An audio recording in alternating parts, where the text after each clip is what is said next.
نیک لوگوں میں بھی تو پریشانیاں آتی ہیں. اب عقل یہ کہتی ہے کہ بھئی وہ تو نیک سنت والا بندہ، پیارا بندہ، نمازی، حاجی، اس کو کیوں غم پریشانی آ گئی؟ یہ سوال ہے کہ نہیں ہے؟ اس کی وجہ بتا دی جائے.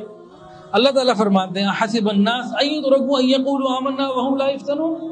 یہ نیک لوگ کہتے ہیں اللہ ہم باپ پہ بڑا ایمان رکھنے والے، یقین رکھنے والے، توکل کرنے والے ہیں. اللہ فرماتے ہیں کہ ایسے چھوڑ جائیں گے، ان کا امتحان نہیں لیا جائے گا. اللہ تعالیٰ پھر ان کا امتحان لیتے ہیں. نبی علیہ السلام سے پوچھا گیا سب سے زیادہ پریشانیاں، آزمائشیں کس کے اوپر آتی ہیں؟ فرمایا انبیاء کے اوپر.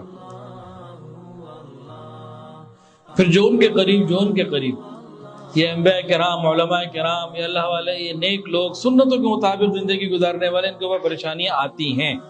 تو اس کا جواب لے لیجئے. نیک لوگ کیوں پریشان ہوتے ہیں؟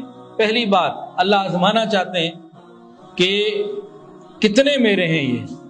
دوسری بات، اللہ تعالیٰ کی طرف سے تربیت ہوتی ہے تاکہ اللہ ان کو بڑا مقام عطا فرمائے. وَإِذِ ابْتَلَىٰ إِبْرَاهِيمَ رَبُّهُ بِكَلِمَاتٍ فَأَتَمَّهُنَّ. اور آزمایا ابراہیم کے رب نے ابراہیم کو. بعد میں کیا کہا؟ اللہ اکبر کبیرہ انی جاعلک للناس اماما. پہلے آزمایا، آزمائش میں کامیاب ہو گئے، انسانیت کا امام بنا دیا. یہ کیا ہے؟ تربیت. باپ بھی تو اپنے بچوں کو ڈانٹتا مارتا ہے نا، تربیت کے لیے. تیسری بات، درجات کی بلندی. نیک لوگوں میں پریشانی کیوں آتی ہیں؟ درجات کی بلندی. اب حدیث سنیے، نبی علیہ السلام نے فرمایا کہ مصیبتیں، پریشانیاں، غم، تکلیفیں روز اللہ کے پاس صبح آتی ہیں. اللہ کدھر جائیں؟ اللہ دنیا میں کن کے پاس جائیں؟ اللہ تعالیٰ فرماتے ہیں میرے پیاروں کے پاس جاؤ، جو مجھ سے محبت کرنے والے ہیں ان کے پاس جاؤ. تمہاری وجہ سے میں ان لوگوں کو جانچوں گا، ان کے صبر کا امتحان لوں گا، گناہوں کو معاف کروں گا، درجات کو بلند کروں گا. یہ روز صبح میں پریشانی کے پوچھتی ہیں اللہ کدھر جائیں؟ چوتھی بات، قرب الہی کا ذریعہ. جس بندے سے اللہ خالص محبت فرماتے ہیں، پریشانیاں بھیجتے ہیں، وہ اللہ کی طرف رجوع کرتا ہے، مانگتا ہے، اللہ اسے خاص قرب عطا فرما دیتے ہیں. پانچویں بات، ان کی نیکیوں میں اضافہ، نیکیوں میں خوب اضافہ. نبی علیہ السلام نے فرمایا کہ مجھے ڈبل اجر ملتا ہے بخار میں. اور جناب علی چھٹی بات، ان کے والدین کے گناہ معاف. سوال کیا تھا جی؟ بھئی نیک لوگوں کو پریشانیاں کیوں آ جاتی ہیں؟ 6 وجوہات سن لیجئے. پہلی بات، اللہ آزماتے ہیں، چیک کرتے ہیں کہ یہ کتنا میرا ہے. دوسری بات، تربیت اللہ تعالیٰ کرتے ہیں. تیسری بات، درجات کی بلندی. چوتھی بات، اللہ تعالیٰ کا خاص قرب، تعلق. پانچویں بات، نیکیوں میں اضافہ. اور چھٹی بات، والدین کے گناہ بھی معاف. ان وجوہات کی وجہ سے، ان جیسی اور وجوہات کی وجہ سے نیک لوگوں کو پریشانی آتی ہیں. پریشانی نیک کو آئے اور برے کو. ہمیں کیسے پتہ لگے کہ جو پریشانی میرے پر آئی ہوئی ہے یہ گناہوں کی سزا ہے یا یہ دوسرا والا سلسلہ ہے؟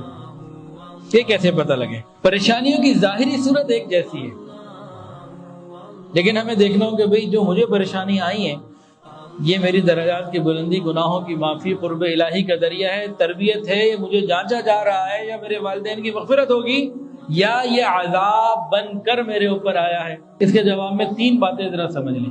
پہلی بات، حضرت شاہ ولی اللہ محدث دہلوی رحمۃ اللہ علیہ لکھی ہے. فرماتے ہیں جو نیک لوگ بطور امتحان کے آزمائش میں مبتلا کیے جاتے ہیں، اللہ ان کے قلوب کو اطمینان، سکون اور چین عطا فرماتے ہیں.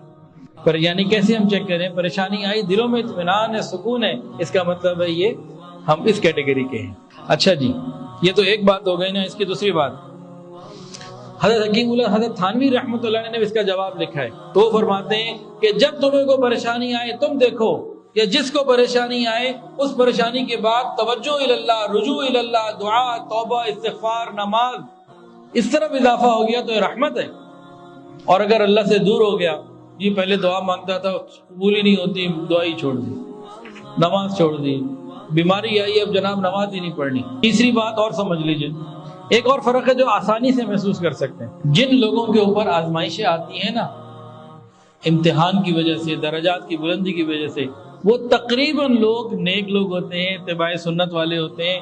ان کی وضاقتہ، ان کے معاملات علماء والے، دین والے اچھے ہوتے ہیں، انبیاء کے ساتھ نسبت جو ہے. اور دوسرے ان کی جو وضاقتہ ہوتی ہے، معاملات ہوتی ہے، وہ ذرا وکری ٹائپ کی ہوتی ہے. وکری ٹائپ کو پھر آپ خود ہی سمجھ لیجیے.